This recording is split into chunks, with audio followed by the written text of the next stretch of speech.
गरीब अमीर बहू का करवा चौथ। गांव में चारों तरफ बहुत चहल पहल थी। लोग सामान खरीद रहे थे। वहीं एक दुकान में शीतल अपनी देवरानी के साथ शॉपिंग करने आई थी।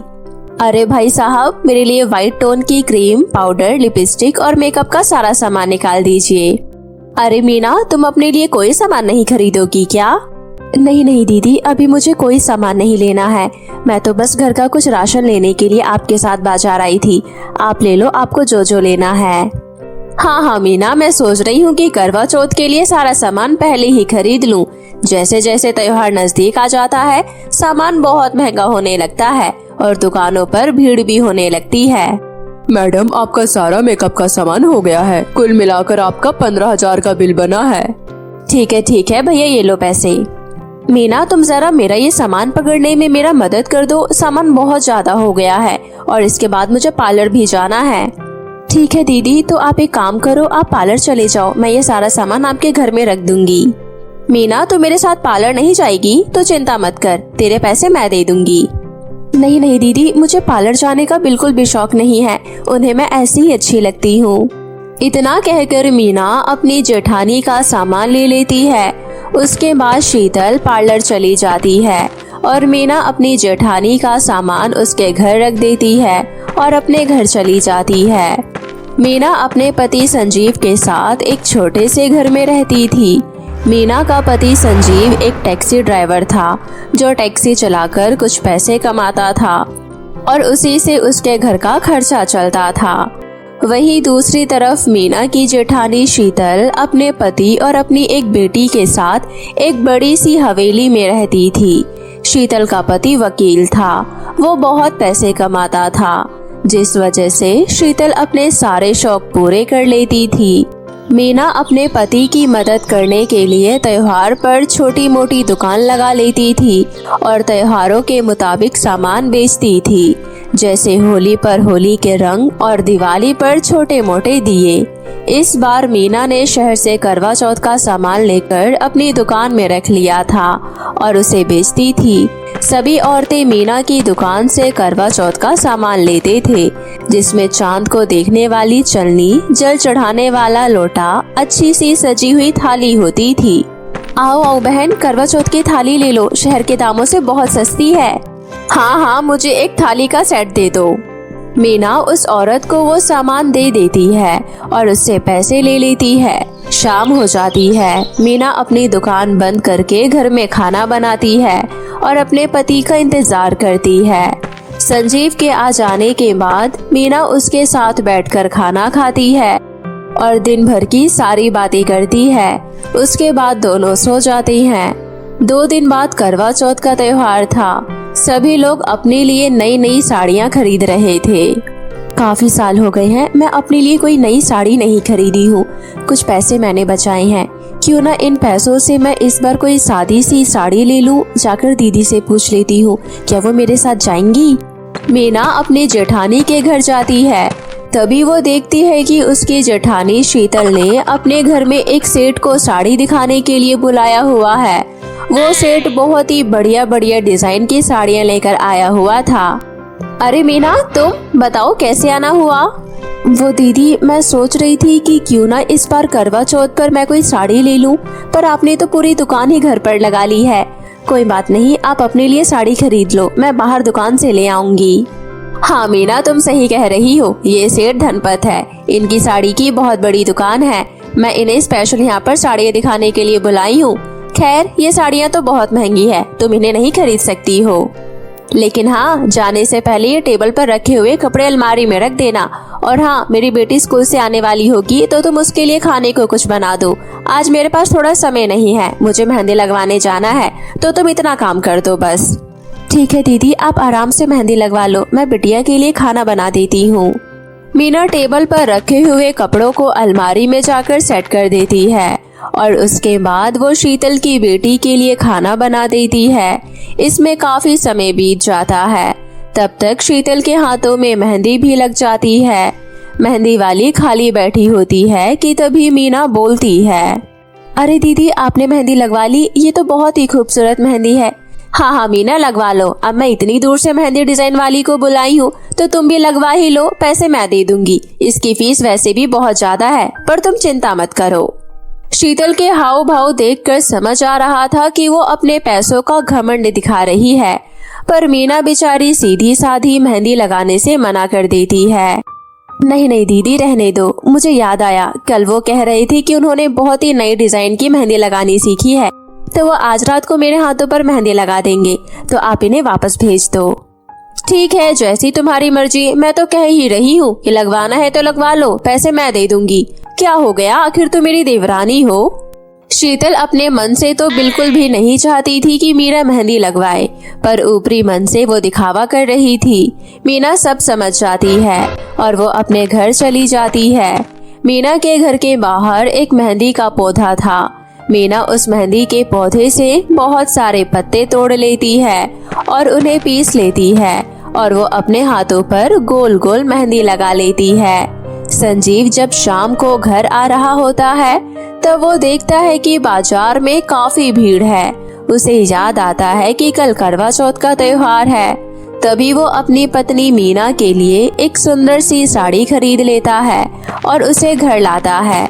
घर लाकर वो मीना से कहता है, मीना देखो, मैं तुम्हारे लिए क्या लेकर आया हूँ। अरे वाह, आप मेरे लिए साड़ी लेकर आए हैं। आप बहुत अच्छे हैं। पता है, मैं आज ही सोच रही थी कि अपने लिए एक नई साड़ी खरीद लूं, पर समय ही नहीं मिला। बहुत अच्छा किया आपने जो आप मेरे लिए साड़ी ले आए। मैं इसे कल पहन लूंगी। करवा चौथ का दिन आ जाता है और मीना अपने घर के काम सुबह जल्दी जल्दी खत्म कर लेती है। मीना के हाथों पर मेहंदी का रंग भी बहुत गहरा आया था। इसे देखकर वो बहुत खुश होती है। अब करवा चौथ की पूजा करने के लिए मीना सज संवर कर अपनी जेठानी के घर जाती है। तभी वो देखती है कि उसकी जेठानी ने बहुत ही हैवी सी साड़ी पहनी हुई है, जिसमें से सितारे टूट टूट कर नीचे गिर रहे थे। शीतल से वो साड़ी संभाली नहीं जा रही थी। हे भगवान, इतनी महंगी साड़ी लेने का भी क्या फायदा हुआ जब इसमें से सारे सिप्पी मोती बाहर निकल रहे हैं। इस महंगी साड़ी पर तो विश्वास ही नहीं करना चाहिए। अभी तक तो उन्होंने मुझे देखा भी नहीं है। अब मैं शाम को इस साड़ी में कैसे पूजा करूंगी। तभी मीना कहती है, दीदी परेशान मत होइए, आप ये साड़ी उतार कर मुझे दे दीजिए, मैं इसे अभी सुई धागे से ठीक कर देती हूँ। मीना अपनी जेठानी की साड़ी को लेकर सुई धागे से फिर से मोतियों को लगा देती है और साड़ी पहले की तरह बिल्कुल ठीक हो जाती है। मीना की इतनी मेहनत को देखकर शीतल को समझ आ जाता है कि मीना उसे कितना प्यार करती है। मुझे माफ कर दो मीना, तुमने हमेशा मेरे लिए कितना कुछ किया है, पर मैं हमेशा अपने मन में तुम्हारे लिए अच्छा नहीं सोचा। मुझे माफ कर दो। अरे कोई बात नहीं दीदी, आप मुझसे बड़ी हैं। ये देखो, मैं आपके लिए पूजा करने का सामान भी लेकर आई हूँ। अरे हाँ, इतनी सारी शॉपिंग के चलते मैं तो पूजा करने का सामान लेना ही भूल गई थी। मीना तू कितनी अच्छी है, तू मेरी सारी चीजों का ध्यान रखती है। इसके बाद शीतल मीना से वो पूजा करने का सामान ले लेती है और दोनों देवरानी जेठानी मिलकर करवा चौथ की कहानी पढ़ते हैं और चांद को देखकर अपना व्रत खोल लेती हैं। और उसके बाद से शीतल हमेशा अपनी देवरानी मीना की मदद करती है और दोनों बहनों की तरह साथ रहती है और हर साल करवा चौथ का त्योहार इसी प्रकार खुशी खुशी मनाती है। एक समय की बात है, कृष्णापुर नामक गांव में प्रमोद अपनी पत्नी जानकी और अपने 2 बच्चों के साथ रहा करता था। प्रमोद की बेटी का नाम कनक और बेटे का नाम चिंटू था। प्रमोद का परिवार बहुत ही खुशहाल परिवार था। प्रमोद अपने बीवी बच्चों से बहुत प्यार किया करता था, इसलिए वो उन्हें किसी चीज की कमी नहीं होने दिया करता था। प्रमोद गांव के एक सेठ के यहाँ काम किया करता था। प्रमोद का परिवार एक मध्यम वर्गीय परिवार था। इसी तरह दोनों पति पत्नी मेहनत किया करते थे और अपने दोनों बच्चों को पाला करते थे। ऐसे ही दिन गुजर रहे होते हैं। एक दिन, पिताजी, मैं माँ को कितने दिनों से बोल रही हूँ कि मुझे फ्रॉक चाहिए, लेकिन माँ तो मेरी बात सुनती ही नहीं है। आप माँ को बोलिए कि वो मुझे फ्रॉक दिलवा दे। बस इतनी सी बात, तुम चिंता मत करो बेटा, मैं अभी तुम्हारी माँ से बात करता हूँ। प्रमोद अपनी पत्नी को आवाज लगाकर बुलाता है। जानकी तुरंत रसोई घर से प्रमोद के पास आती है। क्या हुआ जी, आपने मुझे क्यों बुलाया? मुझे तुम्हारी शिकायत मिली। मेरी बेटी बता रही है कि तुम उसे फ्रॉक नहीं दिलवा रही हो। वो तुम्हें कितने दिनों से बोल रही है। हाँ मुझे पता है, लेकिन कनक बहुत ही महंगी फ्रॉक मांगती है। अब आप ही बताइए कि मैं कनक को फ्रॉक कैसे दिलवाऊं? कैसी बातें करती हो तुम जानकी? हम दोनों अपने बच्चों के लिए ही तो मेहनत करते हैं। अगर हम उनकी ख्वाहिशें पूरी नहीं कर सकते तो फिर हमारी मेहनत करने का क्या फायदा। इसलिए कनक जो भी मांगे तुम उसे दिलवा दिया करो। मेरी एक ही प्यारी बेटी है, कल को उसकी शादी हो जाएगी, तब वो तुमसे थोड़ी ना कुछ मांगेगी। हाँ हाँ, मैं तो आपके कहने पर दिलवा दूंगी, लेकिन बाद में मत बोलना कि मैंने कनक को सर पर चढ़ाया है। ठीक है भाग्यवान, मैं तुमसे कुछ भी नहीं बोलूँगा। ऐसे ही दिन गुजर रहे होते हैं। धीरे धीरे कनक बहुत जिद्दी हो जाती है और वो जब भी बाजार जाती अपनी माँ से हमेशा फ्रॉक खरीदने के लिए ही बोला करती।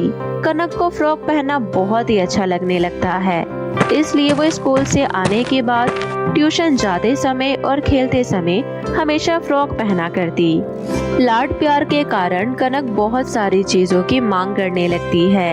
ऐसे ही एक दिन जानकी अपने दोनों बच्चों के साथ स्कूल से घर जा रही होती है। तभी कनक रास्ते में देखती है कि एक फुटपाथ पर एक औरत फ्रॉक बेच रही है।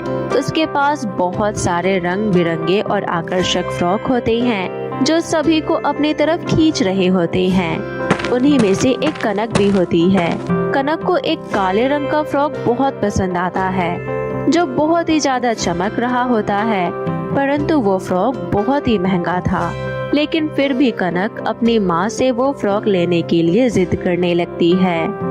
माँ, मुझे ये वाला फ्रॉक बहुत पसंद आ रहा है, इसलिए आप मुझे ये वाला फ्रॉक दिलवा दो ना।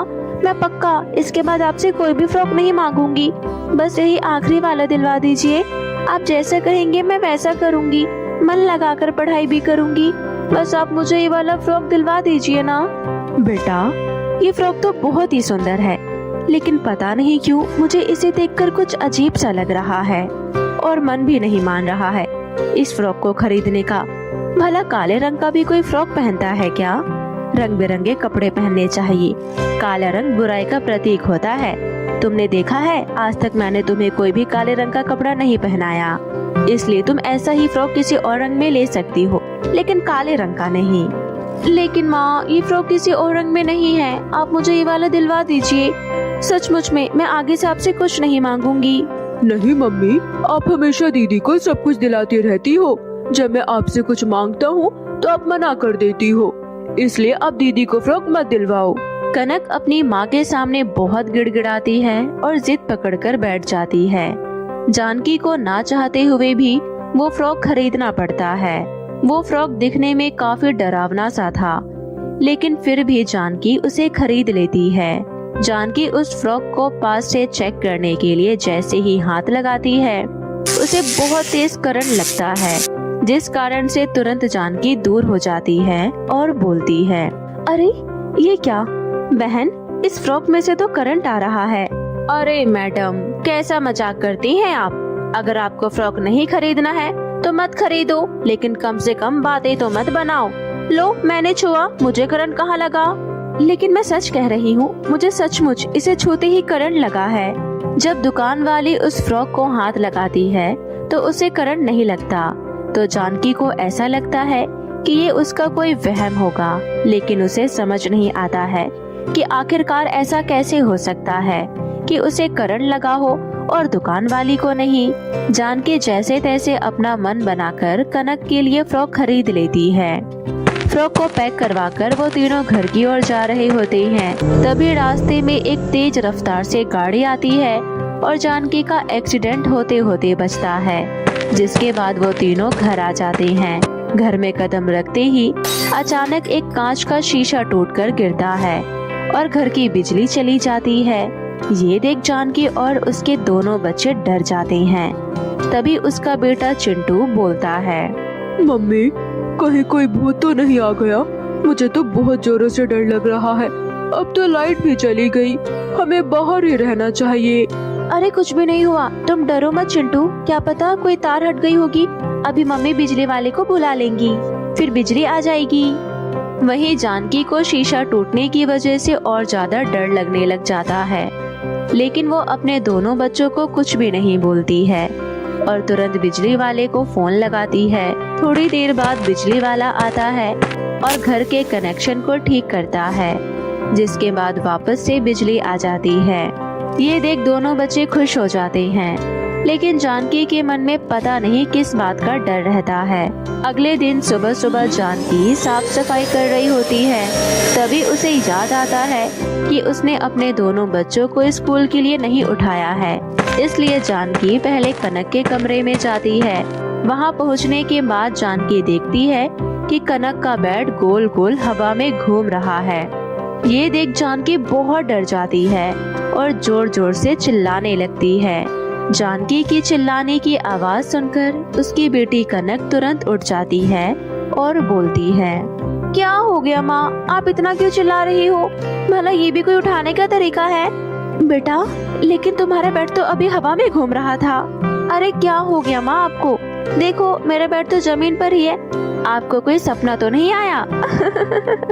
हाँ, तुम सही कह रही हो, कोई सपना ही आया होगा। जानकी बहुत ही घबराई हुई होती है, लेकिन वो अपनी बेटी से कुछ भी नहीं कह सकती थी। इसलिए जानकी जैसे तैसे अपने दोनों बच्चों को स्कूल के लिए तैयार करती है और उन्हें स्कूल भेज देती है और वापस से अपने कामों में लग जाती है। लेकिन उसके मन से ये बात निकल ही नहीं पा रही थी, मेरी आंखों को धोखा कैसे हो सकता है? मैंने सचमुच उस बेड को हवा में घूमते हुए देखा था, लेकिन अचानक वो जमीन पर कैसे आ गया? मुझे तो कुछ भी समझ नहीं आ रहा है। कुछ दिनों से मेरे घर में ये क्या हो रहा है? कहीं ये मेरा कोई वहम तो नहीं है? ऐसा करती हूँ, दोबारा से कनक के कमरे में जाकर देखती हूँ। ऐसा सोचकर जानकी दोबारा से कनक के कमरे में जाती है। वो जैसे ही दरवाजा खोलती है तो वो देखती है कि फ्रॉक का अपने आप ही रंग बदल रहा है। ये देख जानकी के पसीने छूट जाते हैं और उसकी आवाज भी गले से नहीं निकल पाती है। वो तुरंत दरवाजा बंद करके अपने पति के पास जाती है और बोलती है, सुनिए जी, मैं आपको एक बात बताना चाहती हूँ। हाँ बता लेना, इतनी भी क्या जल्दी है? पहले आराम से सांस तो ले लो। ऐसा क्या हो गया जो तुम हाँफ रही हो? आप सुनेंगे तो आपके भी होश उड़ जाएंगे। मैं कुछ समय पहले ही कनक को एक फ्रॉक दिलवा कर लेकर आई थी। जब मैंने वो फ्रॉक देखा तो मुझे कुछ अच्छा महसूस नहीं हो रहा था, लेकिन कनक की जिद के कारण मुझे उसे वो फ्रॉक दिलवाना पड़ा। लेकिन जब से वो फ्रॉक हमारे घर में आया है, कुछ न कुछ अजीब ही हो रहा है।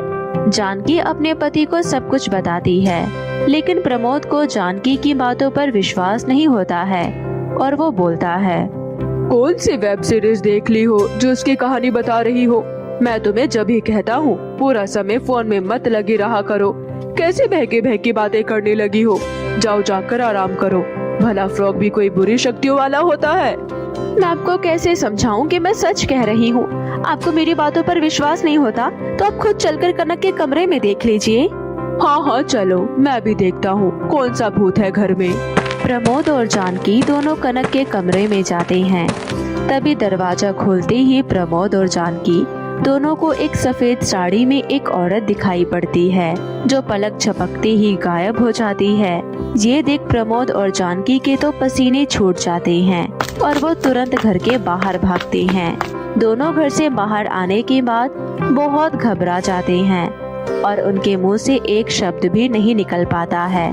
थोड़े समय बाद प्रमोद बोलता है, तुम सही कह रही थी, मैंने तुम्हारी बातों पर विश्वास नहीं करा, लेकिन अब मुझे तुम्हारी बातों पर विश्वास हो गया है।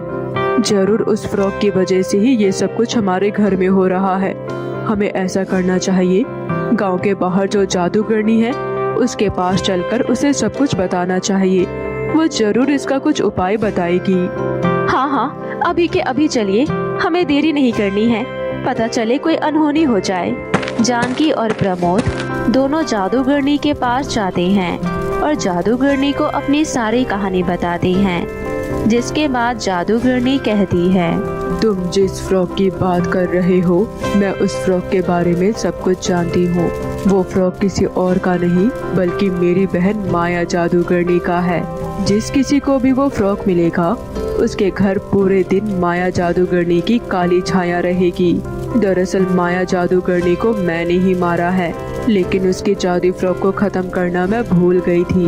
जिस कारण से जादूगरनी के मरने के बाद उसने किसी और के शरीर में आत्मा बनकर अपने फ्रॉक को बेच दिया, क्योंकि जो कोई भी इस फ्रॉक को खरीदेगा और उसे पहनेगा, माया जादूगरनी उसे अपनी काली शक्तियों से अपने वश में कर लेगी और चांदनी रात की पूर्णिमा को बलि चढ़ा देगी, जिससे वो हमेशा के लिए वापस से जीवित हो जाएगी। तुम मेरे पास सही समय पर आए हो, मैं तुम्हारी मदद जरूर करूंगी। तुम्हें अपने घर में हवन कराना होगा, जिसमें तुम्हारी बेटी भी शामिल होगी और उस फ्रॉक को पहनेगी, जिसके बाद मैं कुछ मंत्र का पाठ पढ़ूंगी, जिसके बाद हमेशा हमेशा के लिए वो विनाशकारी काला फ्रॉक खत्म हो जाएगा और तुम्हारे परिवार को भी काली शक्तियों से छुटकारा मिल जाएगा। जादूगरनी जी, आप देर मत करिए, हमें आज ही हवन कराना है। हम घर जाकर हवन की तैयारियां करते हैं। आप 1 घंटे बाद हमारे घर पर आ जाना। अवश्य बेटा। घर जाकर जानकी और प्रमोद हवन की तैयारियां करते हैं। थोड़े समय बाद चिंटू और कनक भी स्कूल से वापस आ जाते हैं। जानकी अपने बेटे चिंटू को नहलाकर हवन में बैठा देती है। वहीं जानकी कनक को काला फ्रॉक पहनाकर बैठा देती है। थोड़े समय बाद ही जादूगरनी आ जाती है और हवन शुरू हो जाता है। जादूगरनी कुछ मंत्र पढ़ती है।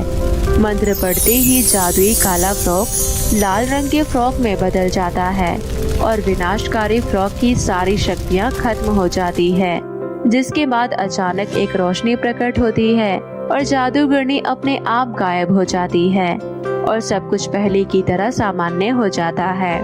कनक, प्रमोद, चिंटू और जानकी किसी को कुछ भी याद नहीं रहता है और वो पहले की तरह अपना खुशहाल जीवन व्यतीत करते हैं। तो मेरे प्यारे दोस्तों, कैसी लगी आपको मेरी ये कहानी, मुझे कमेंट करके ज़रूर बताएं। अगर कहानी अच्छी लगी हो तो वीडियो को लाइक और चैनल को सब्सक्राइब करना ना भूलें।